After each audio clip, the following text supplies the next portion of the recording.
My mother looked my 7-year-old daughter straight in the eye and said she was not family enough to inherit Grandpa's ring, the same ring that had been promised to my firstborn since the day she was born. But here's what my mother didn't know. I had been recording every family gathering for the past 6 months, collecting evidence of something much darker, something that would destroy not just my mother's reputation, but the entire foundation our family was built on. Before we dive into this shocking family betrayal, I'd love to know where you're watching from. Drop your location in the comments below, and don't forget to hit that like button and subscribe for more jaw-dropping family drama stories. Trust me, you won't believe what I discovered about my own mother. Let me start from the beginning. My name is Scarlett, and I thought I knew my family. My daughter Emma is mixed race, her father Marcus is African American, and I am white. When Emma was born, my parents seemed overjoyed. My father especially doted on her, always saying she would inherit his mother's antique emerald ring when she turned 18. It was a family tradition that went back 4 generations. But over the past year, I started noticing subtle changes, little comments here and there. My mother would make remarks about Emma's hair being difficult to manage, or how she didn't look much like our side of the family. I brushed it off as generational differences, thinking Mom just needed time to adjust to having a biracial granddaughter. The breaking point came 3 weeks ago during our monthly family dinner. Emma had drawn a family tree for school, proudly including everyone from great-grandparents to cousins. She was so excited to share it with Grandma and Grandpa. When she showed it to my mother, Mom's face went cold. "Emma, sweetheart," my mother said with that fake sweet voice she uses when she's about to say something awful. "You know Grandpa's ring is very special, right? It needs to go to someone who really represents our family heritage." I felt my blood pressure spike. "What do you mean by that, Mom?" "Well, you know, someone who looks more like us. Emma is beautiful, don't get me wrong, but she's not really family enough for something so important." The room went silent. My father looked uncomfortable but said nothing. My brother Jake shifted in his seat, avoiding eye contact. Emma's face crumpled, and she ran to the bathroom crying. That night, I couldn't sleep. I kept replaying the conversation, getting angrier each time. The next morning, I made a decision that would change everything. I was going to start recording our family interactions. Call it insurance, call it evidence gathering. I needed to document what was happening to my daughter. What I discovered over the next few weeks was far worse than casual racism. During the 3rd recorded dinner, I caught something that made my hands shake. My mother and my Aunt Linda were talking in hushed tones in the kitchen while I was supposedly getting Emma ready for bed upstairs. I had left my phone recording on the counter, hidden behind a fruit bowl. "The insurance money from Dad's policy should be coming in soon," my mother whispered. "How much are we talking about?" Linda replied. $800,000. Plus the house sale. I told Robert it was only $50,000. My father's name is Robert. They were talking about hiding inheritance money from him, and by extension from me and Emma. But it got worse, much worse. "What about Scarlett? Won't she ask questions about the estate?" Linda asked. "Scarlett's too trusting. Besides, once we make it clear that Emma isn't really part of this family, Scarlett might just distance herself anyway. Then we won't have to share anything with them." I nearly dropped the phone. They were deliberately trying to push Emma and me out of the family to keep more inheritance for themselves. The racist comments weren't just prejudice, they were a calculated strategy. Over the following weeks, I gathered more evidence. I discovered my mother had been intercepting mail from the insurance company and the lawyer handling my grandfather's estate. She had been forging my father's signature on documents. She had even convinced other family members that Emma wouldn't appreciate family heirlooms because of her different background. The most damning recording came 2 weeks later. My mother was on the phone with someone I didn't recognize discussing something about adjusting my grandfather's will after his death. "The old man was getting senile anyway," she laughed. "Who's going to question a few changes Robert doesn't read the fine print, and that daughter of his is too busy playing happy family with her mixed kid?" That's when I realized my mother hadn't just been hiding money. She had been actively altering legal documents. She was committing fraud on a massive scale and using racism as a cover to exclude Emma and me from questioning the inheritance process. I felt sick. This woman who had raised me, who I had trusted with my deepest secrets, who I had allowed to be alone with my daughter countless times. She was a criminal, and she was using my child's race as a weapon to steal from our entire family.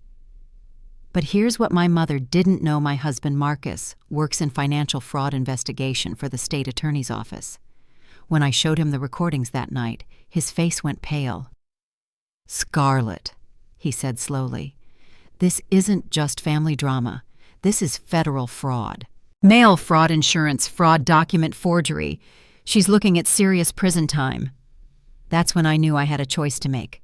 I could confront my mother privately and try to handle this within the family, or I could take this evidence to the authorities and watch my mother face real consequences for what she had done to Emma and to all of us. I chose justice. The next morning, I sat in my kitchen staring at my phone, knowing it contained enough evidence to destroy my mother's life. Marcus had already left for work, and Emma was at school, giving me space to think clearly for the first time in weeks.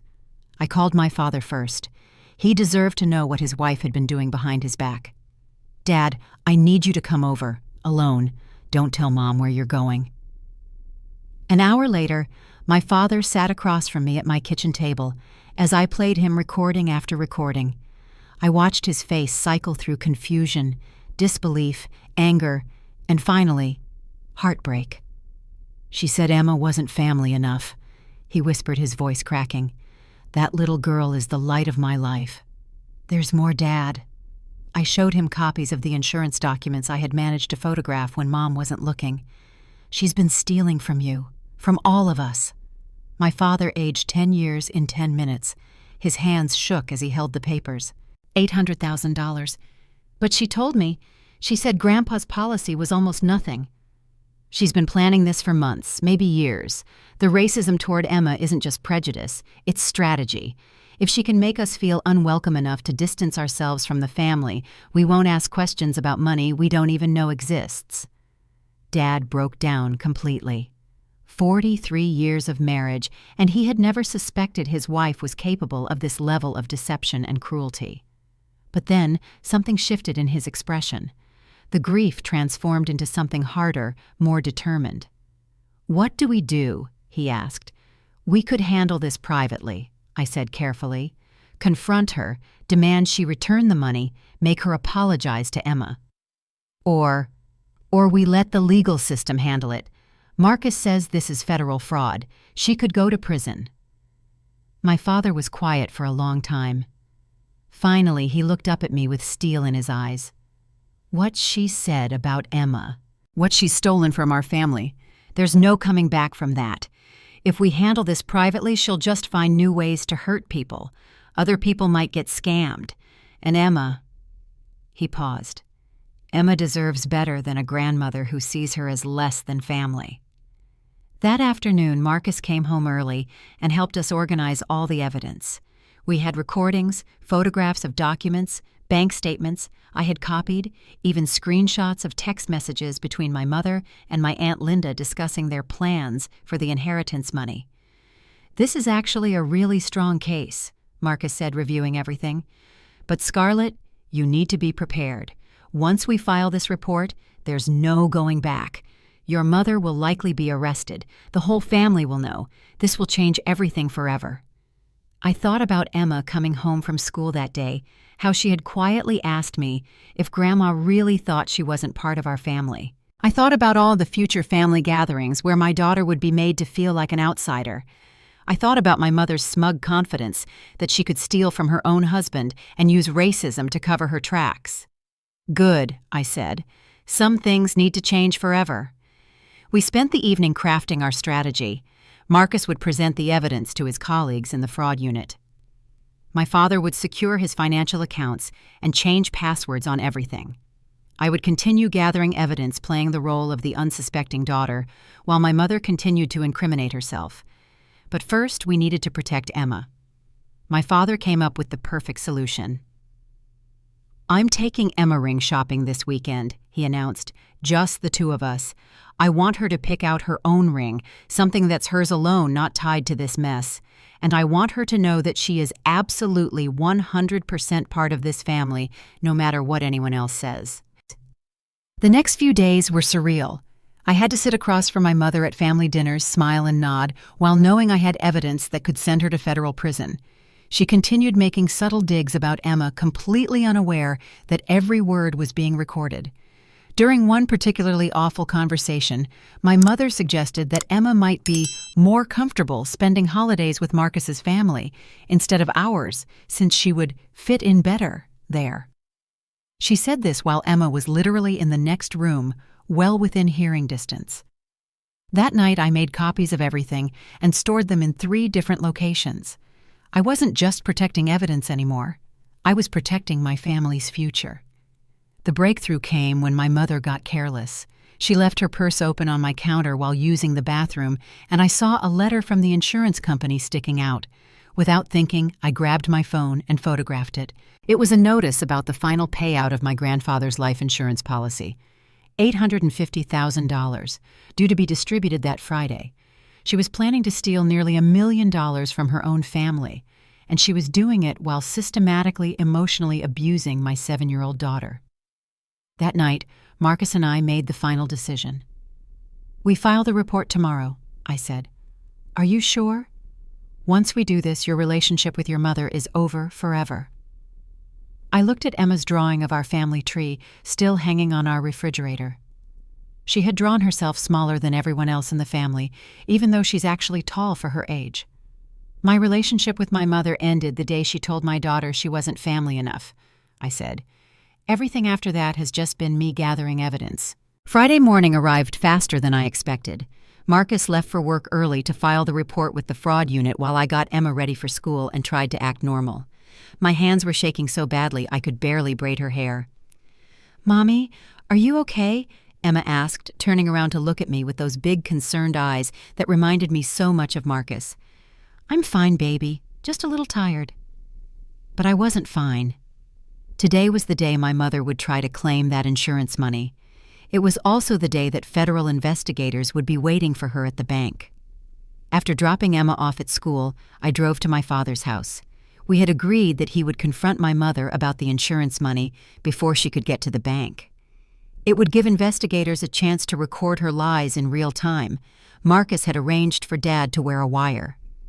When I arrived, my father looked pale but determined. He was sitting at his kitchen table with a small recording device that Marcus had provided along with printed copies of all the evidence we had gathered. "I keep thinking I'll wake up and this will all be a nightmare," he said quietly. "Dad, you don't have to do this. We have enough evidence already." "No, I need to hear it from her own mouth. I need to know if there's any part of the woman I married left in there or if she's completely lost." My mother walked into the kitchen 10 minutes later, dressed up and carrying her purse. She was clearly planning to go to the bank. "Good morning, Robert. I'm just heading out to run some errands. That insurance paperwork finally came through, so I need to go sign some forms." My father looked her straight in the eye. "What insurance paperwork, Helen?" For just a moment, I saw panic flash across her face. Then her mask slipped back into place. "Oh, just some final details about your father's small policy. Nothing important." How much was the policy for Helen?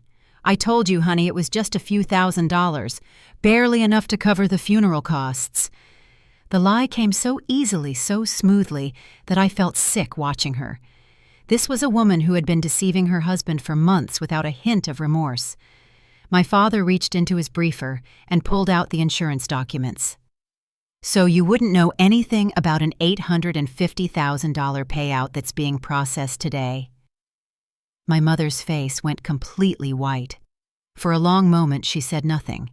Then, incredibly, she tried to double down. "Robert, I don't know where you got those papers, but someone is clearly trying to scam you. That's not real." "Helen."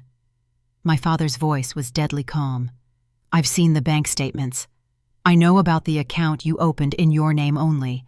I know about the forged signatures. I know everything." That's when my mother's facade finally cracked completely. "You don't understand," she snapped. "That money should be ours. We raised Scarlett. We supported her through college. We babysat Emma countless times. Why should we have to share it with them?" "Them," my father repeated quietly.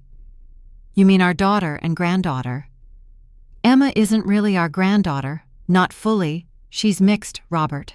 She doesn't carry on our family line. Why should she get the same inheritance as a real family member?" I was watching through the kitchen window, and seeing my mother's true feelings finally exposed was like watching a monster reveal itself. All the subtle comments, all the little digs, this was what had been underneath all along. My father stood up slowly. "Helen Emma is my granddaughter. She is family. And what you just said is the most disgusting thing I've ever heard." "Oh, please. You know I'm right. Scarlett made her choice when she married that man. Now she has to live with the consequences." That's when my phone rang. It was Marcus. "It's done," he said quietly. "The fraud unit has everything. They're moving in now." Through the window, I watched my father remove the wire device and set it on the table. "Helen," he said calmly, "I want you to know that everything you just said was recorded. And in about 10 minutes, federal agents are going to be knocking on our door." My mother's face went through several expressions: confusion, disbelief, terror, and finally rage. "You recorded me. Your own wife. You stole from me. Your own husband. You emotionally abused my granddaughter. Your own family." I decided it was time to make my entrance.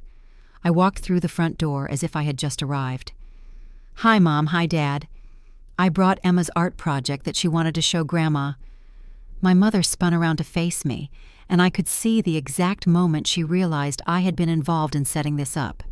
"You," she hissed, "you did this." "I protected my daughter from a woman who was emotionally abusing her while stealing from our family," I said calmly. "Yes, I did that. Emma isn't even really your family. She's that man's daughter more than ours. Mom, Emma is 7 years old. She's your granddaughter. And the fact that you can't see that says everything about who you really are." That's when we heard the cars pulling up outside. Through the front window, I could see 2 unmarked vehicles and 1 police car. 4 people in suits were walking toward the front door. My mother looked around wildly, as if she could somehow escape what was about to happen. "This is insane," she shouted. "It's family money I wasn't stealing from strangers." The doorbell rang. My father walked to the door and opened it, greeting the federal agents like he was welcoming expected guests. "Mr. Patterson, we're here about the fraud report filed this morning concerning Helen Patterson." My mother tried one last desperate play. "Robert, think about what you're doing. I'm your wife. We can work this out. We don't need to involve outsiders in family business." But my father's expression was stone cold. "Ma'am," he said to the lead agent, "my wife has been committing fraud against our family for months. She's stolen hundreds of thousands of dollars and has been emotionally abusing my 7-year-old granddaughter. I want her arrested." As they read my mother her rights, she kept screaming that this was all a misunderstanding, that families were supposed to stick together, that Emma wasn't really family anyway. The last thing she yelled as they put her in the car was directed at me. "You'll regret this. You're destroying this family over that mixed kid." I watched the police car drive away with my mother inside and felt something I hadn't expected. Relief. For the first time in months, Emma would be able to come to a family gathering without someone making her feel like she didn't belong. The woman who had raised me was gone, but the toxic presence that had been poisoning my daughter's sense of family was gone too. Sometimes destroying something broken is the only way to build something healthy. The weeks following my mother's arrest were a whirlwind of legal proceedings, family meetings, and painful revelations. What we initially thought was simple insurance fraud turned out to be just the tip of an iceberg that had been growing for years. Marcus came home 3 days after the arrest with a thick folder of documents and a grim expression. "Scarlett, you need to sit down for this." The fraud investigation had uncovered something much larger than we had imagined. My mother hadn't just been stealing from my grandfather's estate. She had been running a sophisticated financial fraud scheme that involved multiple family members and even some family friends. "She's been doing this for at least 5 years," Marcus explained, spreading bank statements and forged documents across our dining room table. "Remember your Aunt Linda? She's been helping forge signatures and create fake trusts. Your cousin Dave, he's been laundering money through his construction business." And I felt like I was learning about strangers, not family members I had known my entire life. "There's more. She convinced your elderly neighbor, Mrs. Rodriguez, to make her the beneficiary of her life insurance policy, claiming she would make sure the money went to Mrs. Rodriguez's grandchildren in Mexico. Those grandchildren never saw a penny." My hands were shaking as I looked through the evidence. Bank accounts I had never heard of, property deeds with forged signatures, insurance policies where beneficiaries had been changed without the policyholder's knowledge. "How much money are we talking about, Marcus?" "Conservative estimate over $2 million. Scarlett, your mother has been stealing from elderly people in your neighborhood for years. She used her reputation as a nice church lady to gain their trust, then systematically robbed them." The next revelation was even worse. My mother had been specifically targeting elderly people who had mixed-race grandchildren or who had left money to non-white beneficiaries in their wills. She would befriend them, gain their trust, then convince them that their money should go to traditional families instead. She's been using racism as a tool for financial fraud on a massive scale. That evening, my father came over looking like he had aged another decade. "The FBI wants to interview me again tomorrow," he said quietly. "They think Helen might have been forging my signature for years without me knowing." We spent the night going through old financial documents, and the picture that emerged was horrifying. My mother had been intercepting mail signing my father's name to documents, and even filing false tax returns. "Dad, did you know about this business account she opened in your name?" I showed him a bank statement for an account with over $300,000 in it. He stared at the paper like it was written in a foreign language. "I've never seen this before in my life." The next morning brought even more shocking news. My Aunt Linda had been arrested at her home, and during the search, investigators found a storage unit filled with stolen documents, fake identification cards, and detailed plans for future fraud schemes. But the most devastating discovery came when investigators searched my mother's computer. They found a detailed spreadsheet that she had been maintaining for over 3 years. It listed potential targets, elderly people in the community who had significant assets and questionable family structures, which apparently meant anyone who had non-white family members or who had adopted children. Emma's name was on that list. My 7-year-old daughter was listed as a future obstacle to asset acquisition, with notes about her mixed status, making her an easy exclusion target. And my mother had been planning to steal from Emma's college fund that my father had set up. She had been planning to exclude Emma from family inheritance, not just out of racism, but as part of a calculated financial crime that she had been building toward for years. When I showed my father that spreadsheet, he broke down completely. "She was planning to steal from Emma's future," he sobbed. "Our own granddaughter. She was going to rob a 7-year-old child." That night, Marcus and I sat Emma down for one of the hardest conversations of our lives. "Sweetheart, do you remember how Grandma sometimes said mean things about you not being family enough?" Emma nodded solemnly. "She made me feel bad about my skin." "Well, it turns out Grandma was doing something called stealing. She was taking money that didn't belong to her from lots of people, including from Grandpa and from you. From me. You have money saved up for when you go to college someday. Grandma was planning to take that money and keep it for herself." Emma was quiet for a long time, processing this information with the remarkable resilience that kids sometimes show in the face of adult betrayal. "Is that why she didn't want me to have the ring? Because she was a stealer?" "We think so, baby. We think she was trying to make you feel bad about yourself so you wouldn't ask questions about money that belongs to you." "That's really mean." "It is really mean. And that's why she can't live with Grandpa anymore. She has to go to jail because stealing is against the law." The legal proceedings moved faster than expected. With the mountain of evidence we had provided, plus the additional evidence uncovered during the investigation, my mother's lawyer advised her to take a plea deal rather than risk a trial. She was sentenced to 8 years in federal prison for mail fraud, insurance fraud, elder abuse, and conspiracy. My Aunt Linda received 4 years. My cousin Dave, who had been mostly a pawn in their scheme, received 2 years probation and had to pay restitution. But the most satisfying moment came during my mother's sentencing hearing. The judge, an elderly black woman, looked my mother directly in the eye and said, "Mrs. Patterson, you systematically targeted elderly victims based on the racial makeup of their families. You used your position in the community to prey on vulnerable people, and you attempted to steal from your own 7-year-old granddaughter. Your crimes were not just about money, they were about hate. This court finds your actions particularly heinous, given that you weaponized racism to facilitate financial fraud." My mother tried to interrupt, claiming that she was being persecuted for protecting traditional family values. The judge cut her off immediately. "Mrs. Patterson, there are no traditional family values that include stealing from children or elderly people. There are no traditional family values that include emotional abuse of a 7-year-old girl because of her racial heritage. You will serve the full 8 years of your sentence with no possibility of early parole." As they led my mother away, she looked at me one last time and mouthed, "This is your fault." I mouthed back, "This is justice." The aftermath of my mother's sentencing created ripple effects throughout our entire community that I never could have anticipated. What started as protecting my daughter from racist comments had exposed a criminal network that had been operating for years right under everyone's noses.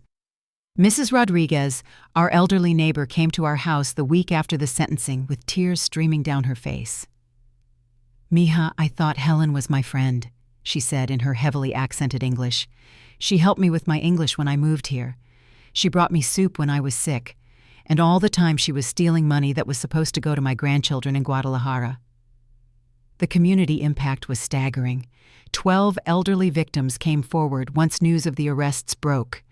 My mother and her accomplices had stolen over $3 million from vulnerable senior citizens over a 5-year period. But the emotional damage was harder to calculate. Mr. Kim from down the street discovered that my mother had convinced his late wife to change her will during her final illness, removing his Korean-American grandchildren as beneficiaries, and instead leaving everything to a charity that turned out to be one of my mother's fake organizations.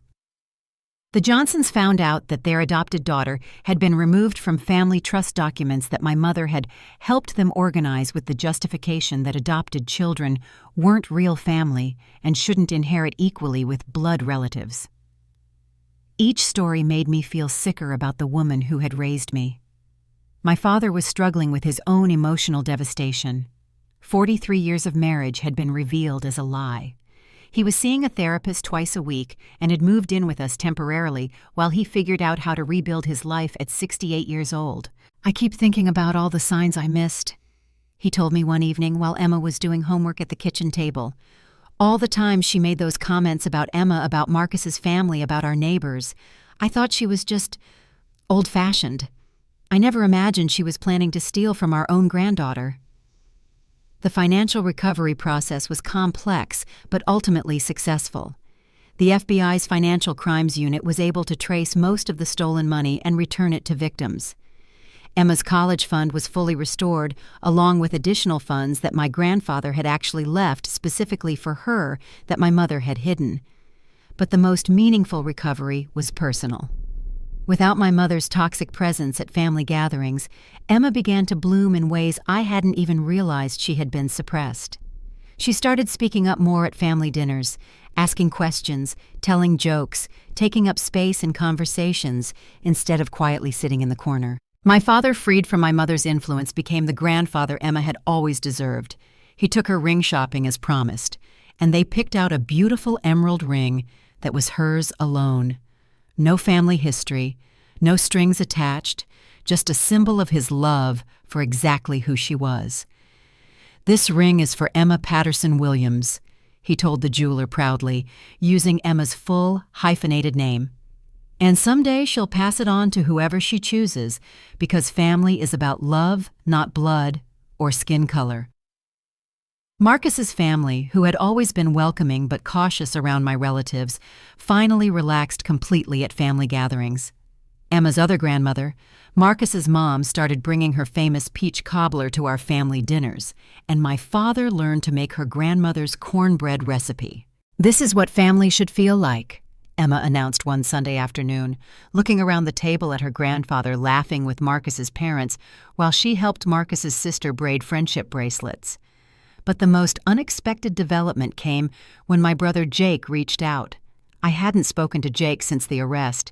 He had been horrified by what our mother had done, but he had also been angry with me for destroying the family by going to the authorities instead of handling things privately.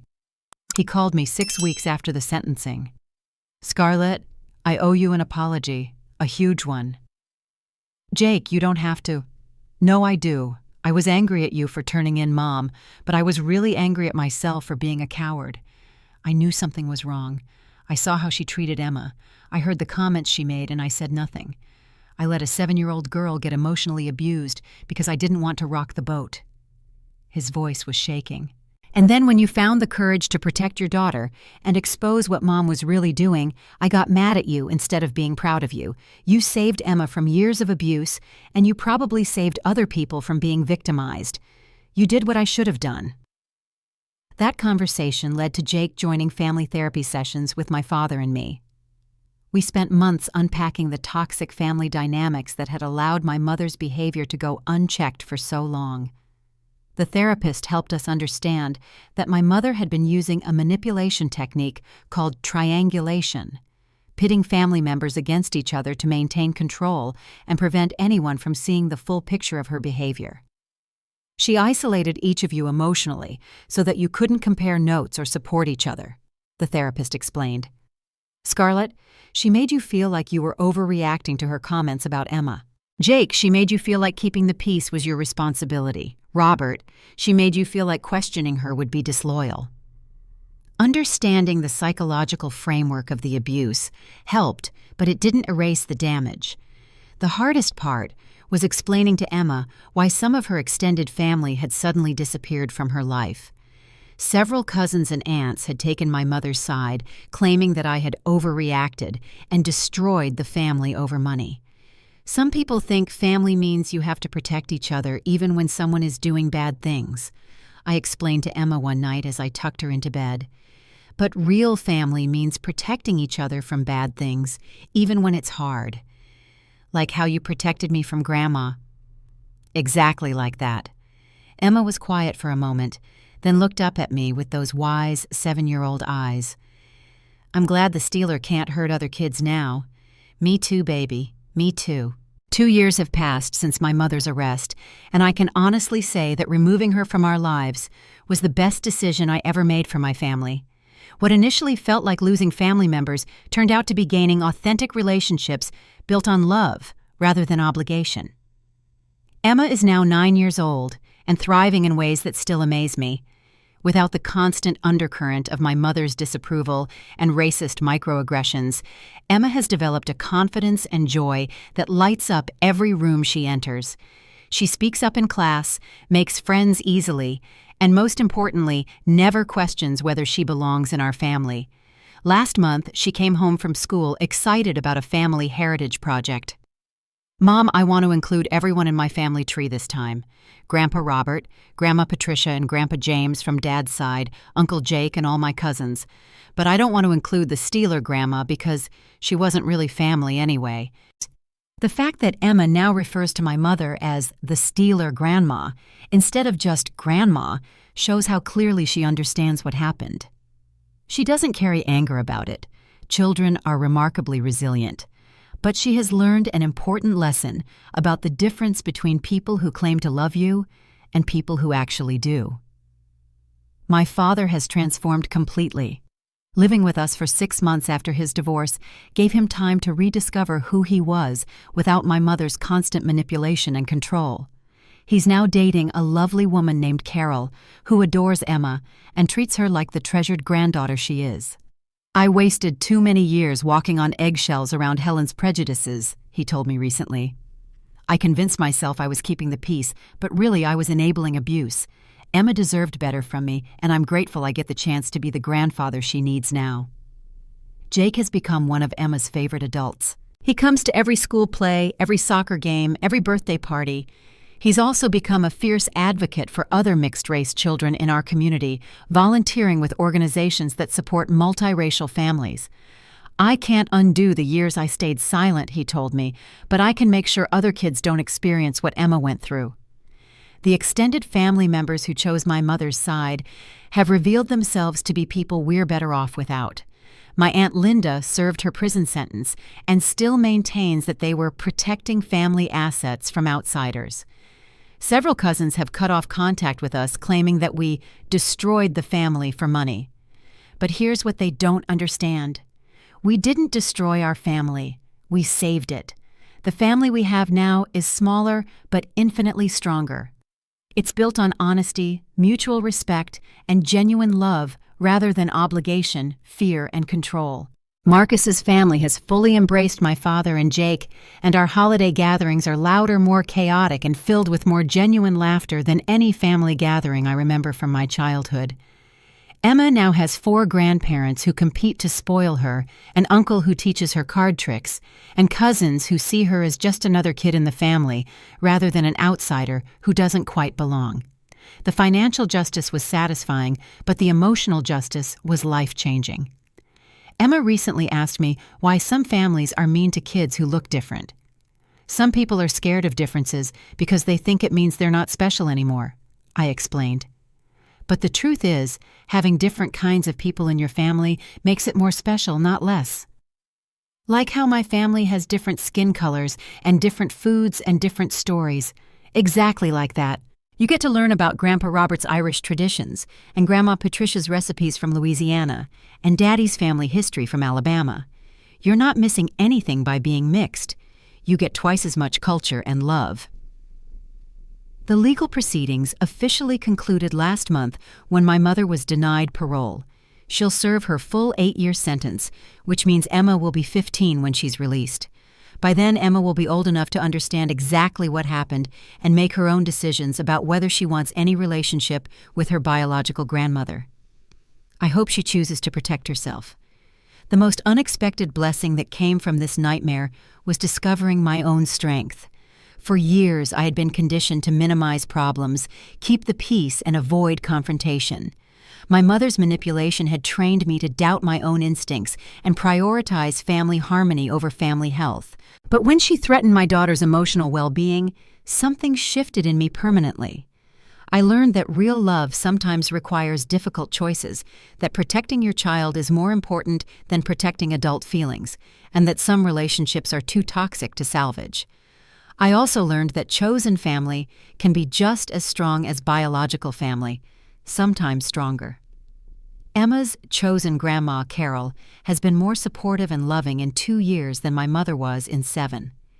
Emma's teacher, Mrs. Jackson, has become a mentor who celebrates Emma's mixed heritage as a strength. Our neighbor, Mr. Kim, who was also victimized by my mother's fraud, has become like an honorary grandfather who teaches Emma origami and shares stories about his grandchildren. Family isn't about blood or shared DNA. It's about who shows up for you, who celebrates your successes, who comforts you when you're hurt, and who sees your full humanity rather than focusing on what makes you different. Emma understands this better than many adults.